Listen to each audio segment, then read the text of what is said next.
दुनिया में परोपकार सबसे बड़ा धर्म है और दूसरों की सहायता इस दुनिया का सबसे बड़ा कर्म है। जीवन में दूसरे से उम्मीद कम और खुद पर विश्वास ज्यादा रखिए। जिंदगी में बेशक हर मौके का फायदा उठाओ, मगर किसी के हालात और मजबूरी का नहीं। भीख और सीख ठोकरें खाकर ही मिलती है। जीवन में किस्मत पर नहीं, अपनी मेहनत पर गुरूर होना चाहिए। जिंदगी जीने के लिए पिता की दौलत नहीं, पिता का साया ही काफी है। दुनिया आपके हिसाब से नहीं चलती है, बल्कि आपको इस दुनिया के हिसाब से ढालना पड़ता है। आपका नजरिया सबसे अधिक मायने रखता है कि आप अपने जीवन में होने वाली घटनाओं को अवसर के रूप में देखते हैं या फिर कमी के रूप में। जो खुद खुश रहते हैं उनसे दुनिया खुश रहती है। जो जीवन में छोटी मुश्किलों को देखकर ही घबरा जाते हैं, वो कभी भी बड़ी सफलता का अधिकार नहीं रखते। दूसरों के ऊपर भरोसा रखने वाले दूसरों की गुलामी करते हैं, लेकिन खुद पर भरोसा करने वाले बेखौफ जीते हैं। मुश्किलें जीवन का दूसरा नाम है, क्योंकि जब मुश्किलें ही नहीं होगी तब जीवन का कोई अस्तित्व नहीं रह जाता है। श्री कृष्ण कहते हैं, मीठा पानी सबको भाता है, परंतु खारा पानी किसी को नहीं भाता। अब सोचने वाली बात यह है कि मोती समुद्र की गहराइयों में ही बनता है। खारे पानी के मध्य में रहकर हर क्षण भक्षकों से टकराकर अपने अस्तित्व को दांव पर लगाकर ही सीप मोती प्रदान कर पाती है। कभी सोचा है क्यों? क्योंकि बिना संकटों का सामना किए बिना आपको सुख प्राप्त नहीं होगा। इसलिए निडर होकर संकटों का सामना कीजिए। हम सब समय की महत्ता को पहचानते हैं। समय ही हमें बनाता है, समय ही हमें नष्ट कर देता है। कभी समय ठीक चलता है तो कभी बहुत ही खराब समय आता है। विचित्र बात यह है कि हम फिर भी समय को ही नष्ट करते हैं। स्मरण रखिएगा, समय केवल जाता है, कभी आता नहीं है। इसलिए समय की प्रतीक्षा में समय व्यर्थ ना करें। जो भी करना है आज अभी इसी क्षण प्रारंभ करें। फिर चाहे वो किसी को सुख देना हो या स्वयं को बदलने का प्रयास करना हो, कुछ भी हो, विलंब ना करें, क्योंकि समय उसी का साथ देता है जो समय का सम्मान करता है। समय कितना विचित्र होता है। समय हमारे साथ हो तो हम स्वयं को राजा मान लेते हैं। वहीं समय यदि विरुद्ध हो जाए तो रंक बनने में समय नहीं लगता। इसलिए मनुष्य की एक आदत होती है कि बुरे समय के लिए कुछ बचा कर रखता है। संबंधी और मित्र बुरे समय में साथ छोड़ देते हैं तो व्यक्ति सोचता है, क्यों ना धन संचय कर ले। धन का तो कोई मन नहीं होता जो समय आने पर बदल जाए। संसार कहता है, धन का संचयन करते रहो, बुरे समय में काम आएगा ही। मैं कहता हूं, शुभ काम करते रहो, आनंदित रहो, स्वयं पर और ईश्वर पर भरोसा रखो।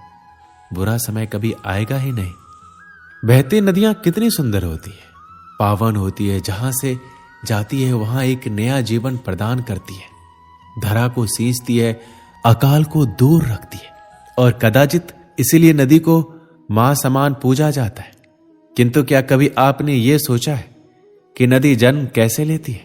क्या ये प्रारंभ से ही इतनी विशाल होती है? नहीं, ये वर्षा की छोटी छोटी बूंदें गिरकर मिलती है, एक सूक्ष्म धारा बनती है, और ये धारा पर्वतों के हिम को काटते हुए, स्वयं को पिघलाते हुए जल प्रपातों से गिरती है, चट्टानों से टकराती है और फिर जाके नदी बनती है। इसी प्रकार ऐसे कोई महान नहीं बन जाता।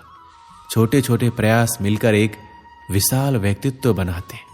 इसलिए जीवन में प्रयास करते रहिए, अस्तित्व अपने आप बन जाएगा। बबूल का पेड़ कितना विशाल होता है, पीपल का पेड़ भी विशाल होता है। किंतु क्या आपने कभी सोचा है क्यों बबूल के पेड़ को काट के उसका उपयोग किया जाता है और क्यों पीपल के पेड़ को पूजा जाता है? इसलिए क्योंकि पीपल का पेड़ उसके नीचे बैठे पथिक को छाया देता है, अपनी डाल पर असंख्य पंछियों को बसेरा देता है, किसी को कांटे चुभोकर दूर नहीं करता, बल्कि उसे शीतल छाया देकर उनकी थकान हर लेता है। इस संसार में यदि सम्मान पाना है तो पीपल की भांति ही बनना होगा।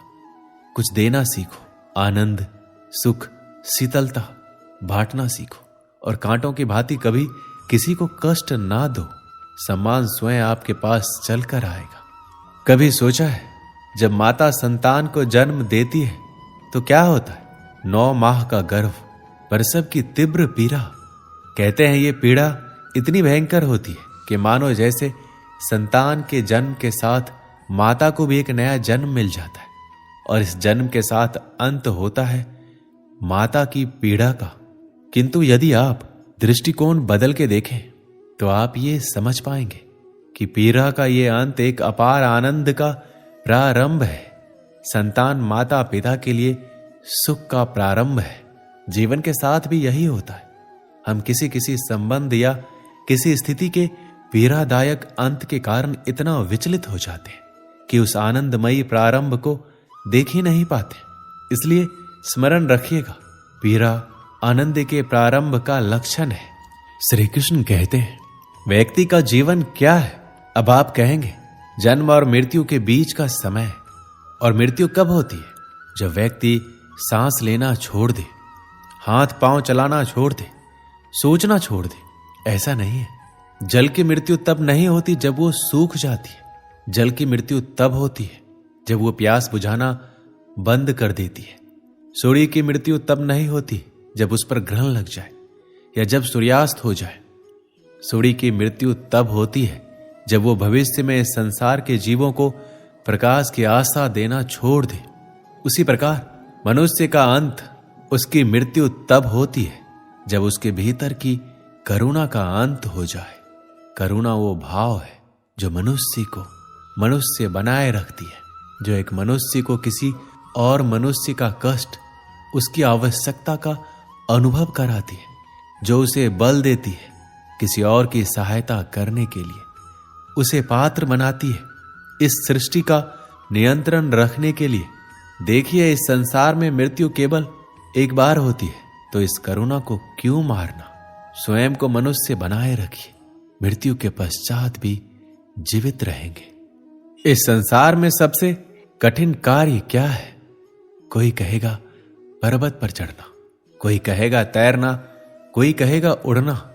किंतु क्या ये वास्तव में कठिन है? असल में देखा जाए तो बस ये थोड़े भिन्न है। जो कर्म हमारे लिए थोड़े भिन्न हो, हम उसे कठिन समझ लेते हैं। जैसे तैरने की कला भिन्न है, पर्वत चढ़ने की कला भिन्न है, उड़ने की कला भिन्न है। जैसे कि कुछ लोग गणित और विज्ञान को कठिन समझ लेते हैं, किंतु वास्तव में बस ये साहित्य से थोड़े से भिन्न है, कठिन नहीं।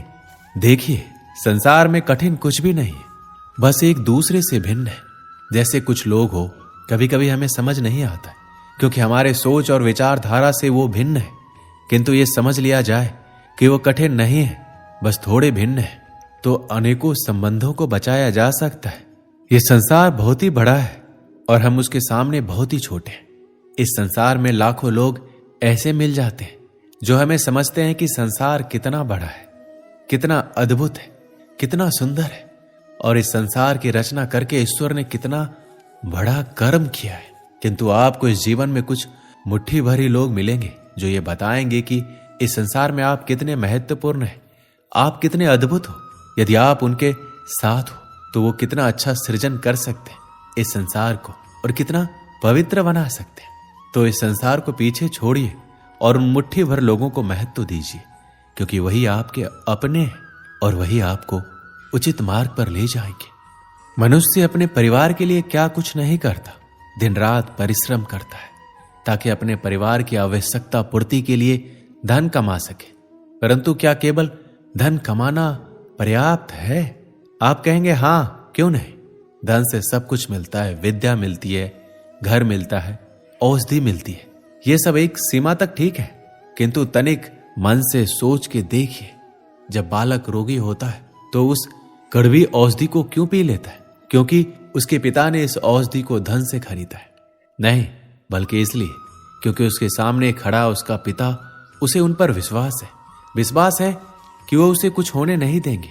ये विश्वास, ये संस्कार, ये सीख कभी धन से नहीं मिलती। ये मिलती है उस समय से जो माता पिता ने अपने संतान के साथ बिताया है।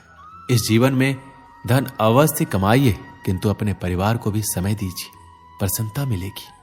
वर्षा के कारण बने कीचड़ से होकर आप अपने घर जरूर गए होंगे, लेकिन चप्पल पहनने के कारण आप उस कीचड़ से तो बच जाते, किंतु उन चप्पलों द्वारा उड़ने वाली बूंदें आपके वस्त्रों को मैला कर ही देती है। किंतु फिर भी इन बूंदों से आपके वस्त्र मैले हो जाएंगे। इस कारण से आप चप्पल पहनना तो नहीं छोड़ते। इसी प्रकार जीवन में कुछ लोग ऐसे भी आते हैं चप्पल की भांति, जो आपको कीचड़ से तो बचा लेते हैं, किंतु वस्त्र रूपी आपके मन पर शंका के दाग लगा ही जाते हैं। इन लोगों के कारण मन को खिन्न करने की आवश्यकता नहीं है।